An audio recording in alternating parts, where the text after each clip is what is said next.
बात तो मेरा व्यक्तिगत मत यह है कि ईद के मौके पे या ईदगाह में किसी भी और दूसरे देश का झंडा लाना, उस पर राजनीति करना, यह सही नहीं है।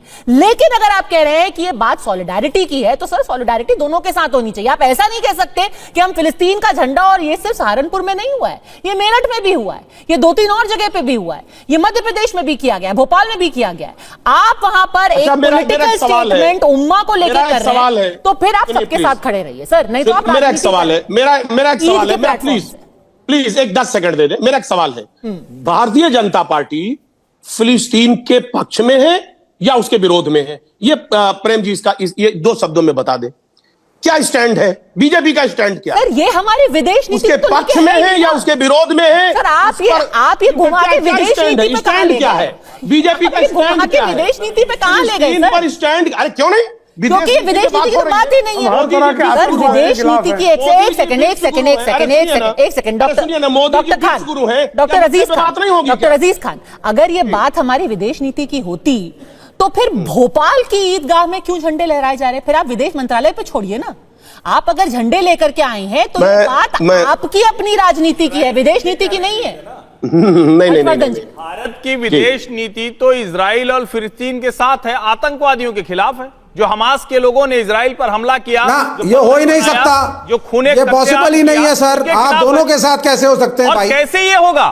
कैसे होगा कि आप आतंकवादियों गलत कह रहे हो, यहाँ खड़े हैं? आपने पढ़ाई नहीं है विदेश नीति क्या है भारत की। अरे आप तो are we in favour of an independent Palestine, yes और नो? नहीं पाते 2 लाइन, आपको मालूम ही नहीं है। पढ़ लिख के आते हैं फिर भी विषय पर 2 लाइन नहीं बोल पाते। बताइए भारत की विदेश नीति क्या है? क्या वो इजराइल के साथ नहीं है? नहीं, विषय पे मैं बोल देता हूं, आपको पता ही नहीं है।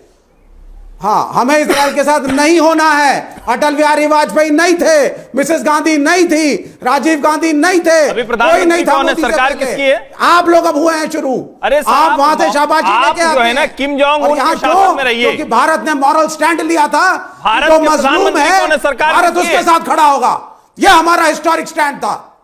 अरे फिर हिस्टोरिक आ गए। हिस्टोरिक तो ये था कि पाकिस्तान बांग्लादेश हमारा हिस्सा था, के भी साथ है, पैलेस्टीन के भी साथ है। हिस्टोरिक तो ये था कि पाकिस्तान बांग्लादेश हमारा हिस्सा था, जहां आज हम हिंदुओं पर अत्याचार के लिए हम यहां चिंता व्यक्त कर रहे हैं। नहीं, don't try to divert. Diversion में आप फंसे हुए हो, आपको एक सीधी बात नहीं सूझती तो डाइवर्ट हो जाता है। अभी आप इजराइल पर हिस्टोरिकल फैक्ट बता रहे थे ना, हिस्टोरिकल फैक्ट बता रहे थे ना, हिस्ट्री क्या है बता रहा हूं? हिस्टोरिकल फैक्ट, इजराइल की full fledged high commission was in 1990s। अरे सर, आप फिर से आकर पूरा यहाँ पेपर लिखने लग गए इजराइल और पैलेस्टाइन के ऊपर। देखिए, अभी जो हमारी विदेश नीति है ना, वो अभी की सरकार उस पर फैसला लेगी। जब आपकी सरकार आएगी, जब आपके 272 सीटें हो जाएंगी सीपीएम की, तब आप पूरी तरीके से इजराइल को दरकिनार कर दीजिएगा सर। और आप सिर्फ कमांडर मान अरे इन लोग एक साथ हैं, पैलेस्टाइन के अंदर भाजपा एक साथ है, हमें कहने दीजिए। लेकिन भास्कर सिन्हा रॉय, क्या ये सही है कि आप किसी को भी लेकर के राजनीति कीजिए और मंच किसका इस्तेमाल करें? आप इस्तेमाल कीजिए ईदगाहों का, ईद के मौके का इस्तेमाल करें। क्या ये कोई राजनीति का मौका है? नहीं, ऐसा नहीं है। पहले आपको मैं बताना चाहता हूं, बंगाल में ये वामपंथिया और ये जो बीजेपी एक साथ हैं। पहले तो वामपंथिया यहाँ पर मेन ऑपोजिशन था, उसके बाद उन लोग शून्य हो गए और पूरा वोट वामपंथिया वोट पूरा बीजेपी में चला गया। वो यहाँ पर एक साथ ही है, वो छोड़िए, और वो शून्य हो गया, उसको मैं हम लोग कुछ सोचते ही नहीं है। और बीजेपी का देखिए, वो आपका इतना सपोर्ट कर रहे हैं पिछले 47 मिनट से, आपने एक लाइन में निपटा दिया वामपंथियों को। ये तो गलत है सर।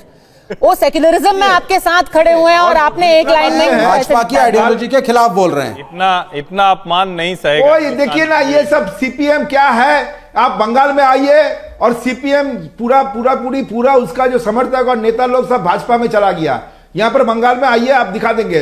2016 में CPM was the main opposition party, और आज सीपीएम का हाल क्या देखिए। BJP has become the main opposition party in Bengal.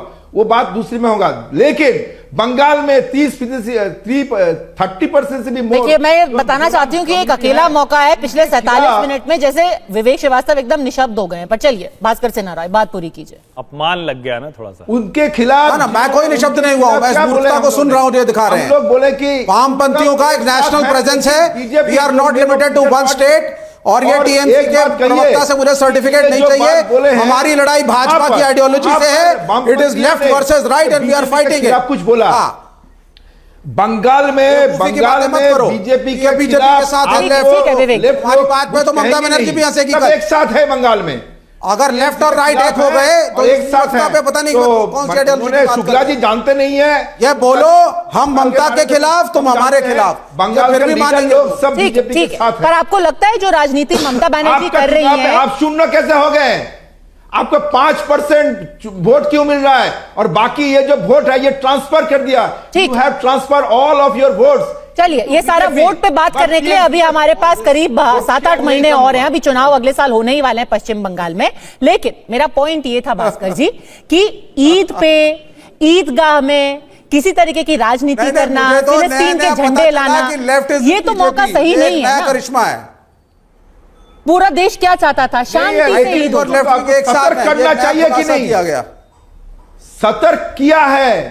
आप देखिए सतर्क किया है। जितना भाजपा से लेफ्ट लड़ रहा है पूरे मुल्क में, ईट से ईट बजा रहा है। ममता बनर्जी से भी लड़ते हैं, लेकिन ये हमारा प्रिंसिपल ऑपोजिशन है। ठीक है विवेक जी, एक एक करके आप किसी को बोलने दीजिए sir. We are fighting with them in Bihar where we have 16 MLAs. अच्छा, अब कम से कम सो कॉल्ड सेक्युलर पार्टीज को तो बोलने दीजिए। बिहार में 16 एमएलए। कौन बोल रहा है 16 एमएलए? अच्छा ठीक है सर, आप एकदम राजनीतिक एनालिसिस पे क्यों आ गए? वो चुनाव के वक्त हम कर देंगे। भास्कर सेना रॉय, क्या ईद का मौका राजनीति के लिए क्या बंगाल में आप के खिलाफ है? आप एक सेकंड विवेक श्रीवास्तव प्लीज, आखिरी 30 सेकंड बचे हैं। भास्कर सेना रॉय, केरला में भी खिलाफ क्या है। फिलिस्तीन की बात करना, दंगों की बात करना, कहना कि यहाँ पर मुसलमानों पे अत्याचार हो रहा है, उम्मा की बात करना, क्या ईद के मौके पर ये सब होना चाहिए जब सब कुछ शांतिपूर्वक हो रहा है? वो अगली बार जब लेफ्ट का चीफ मिनिस्टर होगा बंगाल में, बीजेपी तब हम पैलेस्टीन का इशू बंगाल में उठाएंगे। के बारे में बोले, अभी ये नहीं उठा पाएंगे। बीजेपी दंगा के बारे में नहीं बोल रहे हैं। बीजेपी बोल रहे हैं मुसलमानों के खिलाफ। क्या आप ये नहीं मानते हैं? ये मानते हैं क्या हर मुसलमान दंगेबाज है, हर मुसलमान जिहादी है, हर मुसलमान हिंदू धर्म के खिलाफ है? तो ये जो कहना है, ये जो narrative, this narrative is being set by the BJP. ठीक है सर, अगर सच में ऐसा लगता कि हर मुसलमान ऐसा है तो फिर उनको जाकर के सौगातें मोदी तो नहीं ही बांट रहे होते ना। इसका तो जवाब सबके सामने है ही। खैर, अच्छी बात यह है कि पूरा हर हिंदू शांतिपूर्ण तरीके से बीत गया। उम्मीद यही है कि माहौल ऐसा ही अच्छा बना रहे। अड़ी में हमसे जुड़ने के लिए आपका बहुत बहुत धन्यवाद। और जो भी हमारे दर्शक आज ईद मना रहे हैं उनको एक बार फिर से ईद की बहुत बहुत मुबारकबाद। जय हिंद दोस्तों, वीडियो काफ़ी इंटरेस्टिंग और काफ़ी मज़ेदार थी। आई होप आपको ये वीडियो ज़रूर पसंद आई होगी और इस वीडियो को आपने शुरू से लेकर अंत तक देखा होगा। आपने देखा कि किस तरीके से ईद के मौके पर भारत के अंदर कुछ राज्यों में जगह जगह फिलिस्तीन के झंडे लहराए जा रहे थे और ये दूसरे देश का झंडा अपने देश में लहराया जाना एक सख्त अपराध है दोस्तों।